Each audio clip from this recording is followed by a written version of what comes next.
បងប្អូនបៃណាន់នឹងគ្រប់ app exchange ទាំងអស់ចង់ខ្លាយជា KOL ចំណេញ 50% ពី referral ដែរទេចង់ selfie ពេល trade 50% ពេលយើងចេញចូលទីផ្សារនឹងចង់អត់ហើយចង់បាន VIP signal ចង់បាន robot AI 99% profit ឥឡូវនេះជួបបញ្ហាបាត់ Bitcoin មែនបាត់ USDT បាញ់ USDT ច្រឡំទៅ wallet បាត់ SIM បាត់ Gmail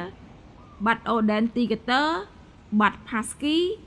បាត់ Face ID ភ្លេច password បាត់ account Binance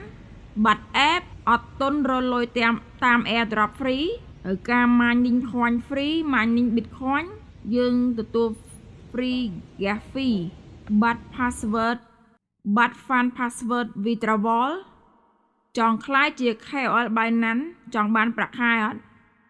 ចង់បានប្រាក់ខែពី Binance ចង់ប្រើ VIP account Binance ដែលអាច save fee 50% រាល់ពេល trade